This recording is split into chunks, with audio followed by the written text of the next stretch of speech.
each one of you sitting in this room, each one of us on this earth, everybody, everything begins with the soul. When you learn Chassidus, when you learn Jewish mysticism, you learn about the spiritual, about the esoteric, that's the first thing you know. Everything begins with the soul. The body comes second. We don't think that way. You wake up in the morning, first you feel your body before you feel your soul. You feel you're hungry, tired, all the other human experiences, material experiences. Then you focus and you say, okay, Moda'ani, God return my soul to me. Because we're essentially, on the ostensible level, we're sensory human beings who are consumed with our senses. What we see, what we hear, what we taste, touch, and smell. To the point that if I said to you right now, as an exercise, close your eyes and ears and taste, touch, and smell. Keep your ears open a bit because you won't hear me if you don't do that. What do you think would happen to you? So initially we think, I'll just disappear. No, you wouldn't disappear. You'd discover the real you. The you that's not stimulated by your senses. Because you don't need eyes to see yourself. You don't need ears to hear yourself. You don't need smell, taste, and touch to experience yourself. That's a bridge that connects us together. And we need it. It's necessary for relationships. In many ways, you could even say Shabbos is really an exercise of a journey within where we try to shut down that stimulation as much as possible, as much as humanly possible, because at the end of the day, we are still in bodies, and try to experience that voice from within. Every meditation, every exercise you find today, mindfulness, all those are all trying to do that, create a focus to travel inward. So when you know that's your real core essence, then ask yourself, how much do you know about it? Even the human body, which is just 5 feet, 6 feet tall, approximately, 100, 150 pounds. We won't go higher than that. Sometimes a little more. How much do we know about this body? So we know a lot more than we used to know, but there's still the mysteries. Ask any expert, any doctor, any scientist. The brain, the size of the palm of our hand. How much do we know about this brain? And that's the physical brain. When you talk about the soul, we know far, far less. And we spend most of our lives, if at all, studying science, studying the body, studying the physical world, studying the science of the physical world. But how much time have we spent understanding the dynamics and the components that make up your soul, which is the real you, the essence of you? So in a way, you can say Kabbalah and Hasidus, which is essentially contemporary Kabbalah, is the study of the soul. It's like you go to a doctor, you get a CAT scan or an X-ray or other types of scans of the body so we can see what makes us tick. And if there's a problem, we can discover it, identify it. There's also a thing called an X-ray of the soul. So I want to go through that X-ray in a little more detail. Obviously, to cover it exhaustively would be difficult in this short time, but enough that hopefully it'll be intriguing enough for you to want to study more about it. Now, many of you may have studied some of this and maybe know it quite well. So it's not going to be just basic ABCs, but actually really digging into what you are comprised of, the building blocks of your very being, hence the DNA of your soul. And there is a real DNA. It's just not physical. Just like we say that the world is made up of many different objects, and they are in turn made up of elements, which in turn are made up of molecules, which are comprised of atoms and subatomic particles and sub-subatomic. You can keep going down the rabbit hole, and we don't even know how far it goes. The same is with the soul. There's the outer expression of it, and as you travel inward, you can go into the molecular level, into the atomic level, and the subatomic level. And people who are really on a spiritual journey have mastered, to some extent, that ability to go deeper within. The truth is prayer. Real prayer is a journey of the soul. It's not just lip service. It's not just words and just asking and beseeching God for your needs. It's a journey into those deeper dimensions. That's why it's not a surprise. I witnessed it not so often, but I've seen Hasidic Jews, rabbis, sitting under a talus on Shabbos for 6 hours davening. Now, it takes a lot less than 6 hours to read all those words. You see, you just go to any usual minyan. But because they weren't just saying words, they were going on a journey into these deeper places and deeper states of consciousness. So I'm going to break it down into a few parts here. First of all, the dimensions of the soul. There are dimensions. And you begin from the outer and you travel inward, literally exactly like I just defined, from the subatomic through the molecular, through the atomic, molecular, and all the way to the elemental level. The same thing is on the soul, that there's generally 5 dimensions. And you may have heard of them. I'll spell them out in Hebrew. They're called Nefesh, Ruach, Neshama, Chaya, Yechida. So the Medrash puts it this way, that the soul has 5 names. But it really means 5 levels, 5 dimensions.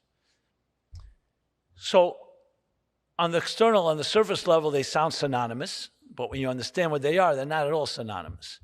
They're different dimensions, and I'll explain it in more detail. So let's start from the bottom up, or from the outer in, would be the better way to put it. There's the level of soul when someone says, what does it mean to be alive? So any layperson, and definitely a biologist or a doctor or a scientist will tell you, it means life is defined, you're breathing, the primary organs are functioning, the heart, the mind, and that defines life. Now, that doesn't tell you the quality of life. It just tells you that you're physically alive. A person, God forbid, can be a vegetable in the hospital and also be alive. So that we would call biological life. That would be the first level, nefesh, that you're simply existing and living. You're a living organism. Then there's the next level, that you're not just a zombie, but you also have an emotional life. Feelings. You feel things. You know, some people walk around, they say, yeah, I'm physically alive, but I feel dead, half dead. I feel like a zombie, like I said. What does that mean? No sensations. There's no feelings. So the next level is ruach. It's emotional life. The third is neshama, intellectual life, which is that your mind is working. Your mind is stimulated. Your mind is active. Sometimes we feel emotions we feel, but you feel your mind is blocked. Those are the first 3.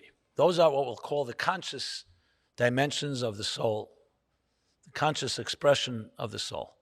Then come 2 more, Chaya and Yechida. We'll call this the supraconscious. This is called the transcendent forces at work that are not quite tangible in the sense where you can say, okay, it's expressing through intellectual activity or emotional or, as I said, biological, but rather they're dealing now with something more transcendent. Like here would be, what is the meaning of your life, as I discussed earlier.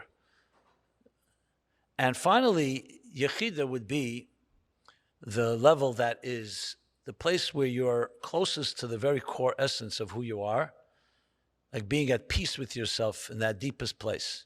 It's the most intimate part of the soul and its connection with its divine source. And it's not really experienced in any conscious way, but it's there. To access that is obviously far more difficult than the first levels. So those are part of the map of the general structure of a human soul. So when it says in the Bible, in the Torah, it says that God took a clump of earth and imbued it. He breathed into it divine energy, which is the divine energy of divine breath. He actually imbued it with everything I described earlier. So let's go back to the analogy of the composer. You'll see 2 different musicians playing a brilliant piece of music. And one sounds unbelievable. The other one sounds not bad. Same music. So that same music can be played with different levels of soul, with different levels of what we may call kavanah, intention. That's an example. So you could go through the motions, but you're not really living up to your entire potential. So simply put, we go through our days, our lives. In Hasidic thought, it will teach us that you don't just eat a meal. When you're eating a meal, all 5 levels of your soul should be interacting, which means you're not just eating to survive and keep your body healthy. You're also here to allow it to feed your emotional side of your being and your intellectual side and ultimately your transcendent side. So in other words, it infuses everything we do with a whole different dimension. So just by stating that already changes a person's attitude to life. It creates excitement. Everything you do is brimming, is filled with this potent energy of your soul. When people ask the question about what you saw, for example, I sat at the feet of the Rebbe for many years. As you may know, that was my job, to remember the Rebbe's talks on Shabbos and holidays, retain it, and then repeat it, and then publish it. So what did you experience? You experienced a soul on fire. When you see people that we say they have the sparkle in the eye, a certain passion. It's not just a passion about big things. Every little detail comes alive. You know, when you love somebody, even a slight touch is electric because it's filled with neshama. But our lives, I go back to my initial joke, our lives are somewhat often lethargic. We may go through the motions, but how much of the energy of how much you have within you is being expressed? So when you think of it, these 5 dimensions are really there for us to access. And when you see a person who's really fully in touch with their innermost self, so all those levels of soul are there in everything that they do, in every moment and every action. Now, that doesn't mean we all can reach that level in a moment, but when you know that's the potential, it can change things. So then you can ask yourself the question, so where do I stand? Am I on the nefesh level, on the ruach level, on the neshama level, on the chaya level, the yechida level? Just to give an example, let's talk about love, relationships. So generally speaking, we talk about 3 levels of compatibility that will define 2 people being attracted to each other. Shidduch, 15th, since it's the 15th of Av, I guess appropriate example. One is physical attraction, sexual magnetism, something that draws 2 people together. That's the nefesh level. The next is an emotional connection. You can fall in love with an image of a model in a magazine, and then you meet that person, and there's nothing there, nothing clicks. There's no feelings. So the next is an emotional compatibility. You know, there's a feeling, something reciprocal, care, sensitivity, empathy. Then there's intellectual compatibility. 2 people, they share ideas, respect each other's opinion, perspective, they can have conversation, can have good argument. Now, in most cases, you tell people, what do you think about that? They say, if I had 1 out of the 3, I'd be happy. I hope nobody here would say that, but many people say that. 2 out of the 3, that's a dream. 3 out of the 3 is not even realistic, you know. Now, that's just the first 3 levels. So imagine a relationship that's not just a physical connection. There's some people connect very much physically, but it also has an emotional and intellectual dimensions. That's a pretty good relationship. However, that's just touching the surface of a relationship. Then comes the 4th, the chaya, what I would call spiritual compatibility. What does that mean? That 2 people share a vision for life. What kind of home they want to build, what kind of children they want to bring into this world, what kind of vibe when someone comes into their home. What's the vibe? What mark they want to make in the universe. Why is it different than the first 3? Because the first 3 are subject to change. The 4th is already a transcendent element. It's not so much about, I like what you look like, or I connect with you emotionally, or bond with you intellectually. But this is where both, that's why we have a chuppah, a canopy at a wedding, because the canopy is above the bride and the groom. It's transcendent. It's a connection to the third partner. What is the purpose of life, and how are we going to contribute to that purpose? And Yechida is really reserved for the most intimate connection, where 2 people become like one. Yechida means oneness, total oneness. In the words of the Bible and the Torah, v'haya lebasar echad, where man and woman become like one flesh, physically but also spiritually, like what we call a soulmate.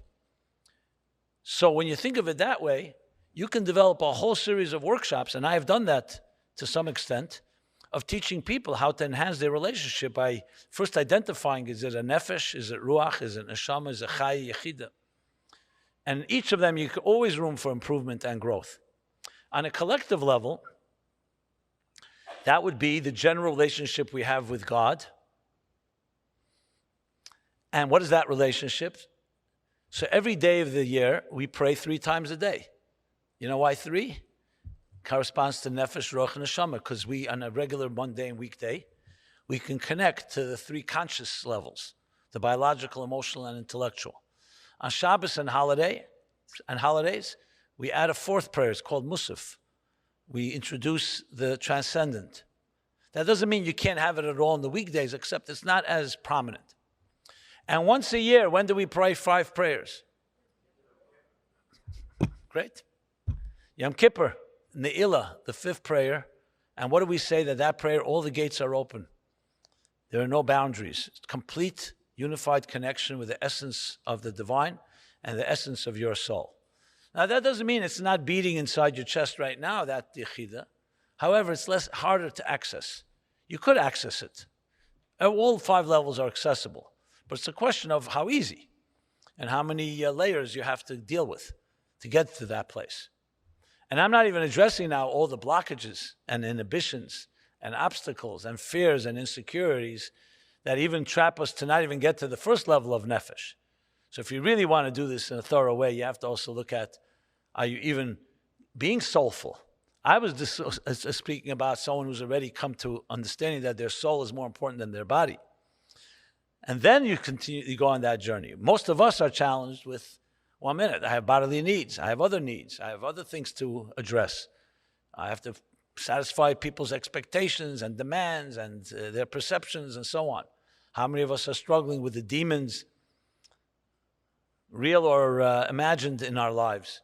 What we think, other things, people thinking of us, and all that comes with that. Just wanted to qualify. But on the other end, a person who is in the soulful journey is struggling, in a good way, how to climb this ladder, these 5 steps. And each one of them is a whole story of its own, a whole volume of its own. I'm just laying out the basic building blocks. But I want to go one further step. And that is, so what does each one look like? When you dig down deeper, I mentioned before molecular, atomic, subatomic. What are the so-called particles that define each of these 5 levels? So just to broaden it, in Kabbalistic and Hasidic mystical thought, it teaches that everything is microcosm, macrocosm. Whatever exists within ourselves is also exists on the cosmic level, meaning in the worlds around us. That's why you find the concept that I'm sure you're familiar with of the 3, 4, and 5 worlds. Namely, you have, going from bottom up, the world of Asiya, which corresponds to Nefesh, the world of action, the world of Yetzirah, which corresponds to the emotional, to Ruach, the world of Bria, creation, which corresponds to the intellectual, and higher than that is the world of Atzilus, which is Chai, the transcendent, and higher than that is called sometimes Eilamus Ein Sof, the infinite reality, which corresponds to Yechida. So you have that, as I said, on the microcosm and on the macrocosm. And then, of course, everybody's familiar, or I assume you're familiar with the 10 spheres. How does that fit into this? So the 10 spheres as well are broken into 5 categories. You have what's called Chabad, Chagas, Nihi. Those are acronyms for the 10 faculties or parts that every soul is made up of. 3 intellectual ones, Chabad, that's Neshama. 3 emotional ones, which is Chesed, Gvura, Tiferes, love, reverence, and compassion. And then comes the last 4, which are the behavioral ones, Netzach, Chayid, Yesod, and Malchus, which correspond to Nefesh, to the more biological side. And indeed, a human body, a body itself, without a soul, I don't want to sound morbid, but that's a corpse. When a person is alive, you have these levels of soul beating inside them, and they're all made up of parts. So just as a body needs nourishment We need food, drink, hygiene, rest, exercise. A soul also needs exercise. A soul also needs nourishment.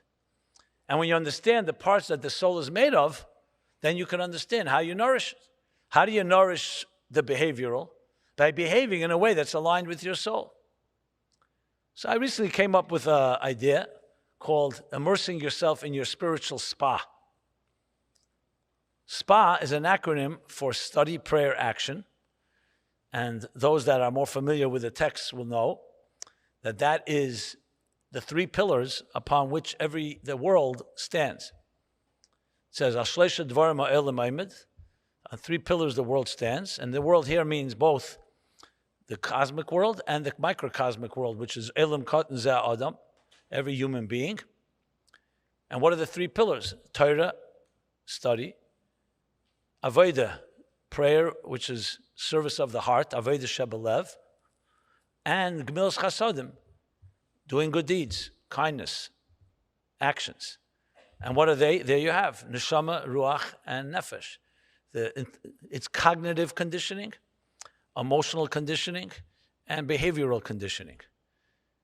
And we can look at ourselves, just as I said before, going to a doctor, there's also a soul doctor. And what does that teach you? That let's look at which part of your life needs some immersion in the spa. So then, hence spa, study, prayer, action. Some of us need the enhancement in our behavioral, some in our emotional, some in our cognitive. The truth is we all need all of them, but you want to focus. I don't know if any of you are familiar with the book I did. It's a different time of the year, called The Spiritual Guide to Counting the Omer. It's the 49 days between Passover and Shavuos. And we talk about the refinement of your character. And what does it talk about? Chesed of chesed to malchus of malchus. So I wrote a book that defines literally the x-ray of our emotional structure, the spectrum of our emotions.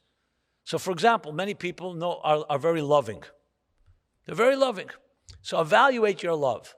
Love can be very beautiful, but also if you don't know when to stop. Some people don't know how to stop. Restraint, the gvura of chesed. That's why our love can spoil somebody. Our love could also suffocate someone, because that's like chesed that's untempered. So when you go through the 49 days, you actually have an opportunity to exercise, to evaluate, and then take the spiritual vitamins necessary that nourish and enhance each part of that part of your spiritual makeup. So you see from this that this is an elaborate process. This is like literally can take over your whole life in a beautiful way. Both the 5 dimensions and how they're comprised in the makeup of all the different steps that I spoke about. So really the point that I want to lead to is that this is all happening right now inside of you. Most of us are probably not aware, but inside of you are voices and forces that are waiting for you to feed them. And when you suddenly experience some type of, let's say, anxiety or fear or insecurity, it's always a symptom of your soul telling you you need to do something about it.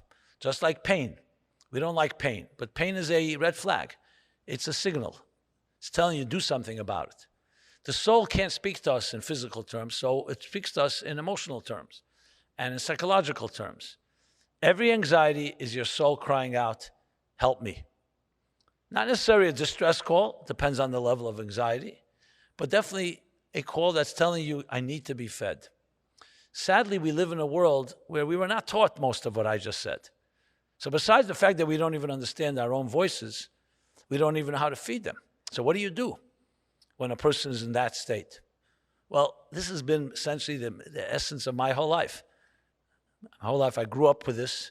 Once I began to appreciate, and I continue to learn to appreciate this whole inner system, I try my best to help people figure out, firstly, where do you stand, and then what you can do, and make the recommendations of the different soul vitamins, soul exercises, soul spa, and the different terminology to nourish and feed and nurture our very essence of who makes us tick.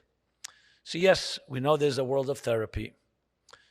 We know it's probably $1 trillion industry. No one even knows. And especially if you include the pharmaceutical side of it, the medicine and how people medicate themselves. If you include all the addictions and all the other things that people struggle with to somewhat relieve their existential angst and pain and loneliness. And then, I mean, it's essentially really so much of what life is defined by. When if a person was able to access and feed that part of their soul, how much would be preempted? How much would be prevented? So what we really need is a revolution, to be very honest. A real revolution that doesn't begin when we're adults. Frederick Douglass said, it's infinitely easier to bring up a healthy child than to fix a broken adult. If we could create a generation of children and teach them about their souls, and they're natural. Remember, they're natural souls, because children by nature are much more driven by imagination, by idealism, by dreams. We knock it out of them by saying that's not practical. We turn them into mathematicians, into technicians, figure out how to maneuver and make money in this world. I'm not taking away from any of the value of that, but we basically turn them from soul into bodies instead of fueling their fertile souls and their fertile imagination. But imagine we can create a generation that understands themselves in this way. So the preventive medicine, that would create, who knows the value of that. But when we do face a challenge, you have resources, you have a way of analyzing and saying, 1 second, is this a nephesh thing? Is it a ruach thing? Is it an emotional? Is it a cognitive? Is it a transcendent issue? Is it a combination of some of them? And then specifically drilling down into, is it chachma, bina, das, chesed, gvura, teferes? I gave some examples, obviously a lot more. And all of them will give you a snapshot of what you're like. One of my big dreams, might as well share it, is they're mapping the human genome, right? How about mapping the spiritual genome? Like really creating a comprehensive map that will give us the DNA of every individual soul, so you can look at it and say, ask certain pointed questions and say, okay, here are my strengths, here are my weaknesses, here are things that need enhancement, here's what needs to be harnessed. How that can create literally a paradigm shift in the way we see ourselves. Really a new psychological model, which can utilize everything that exists out there. That's good. But nevertheless, add this dimension, which is the gift that God gave us. The blueprint I mentioned before, blueprint. The blueprint of Torah, a blueprint of your soul, a blueprint of your psyche. What makes you tick. And when you understand it well, it literally can transform your life. Just like when you get an x-ray of your lungs. I mean, no one should ever have to need that. But if you get an x-ray of your lungs, you'll see the doctor will put the x-ray on the screen. And near it, an x-ray of healthy lungs. So you can juxtapose and say, here there's a, God forbid, a blockage. Here there's a problem here.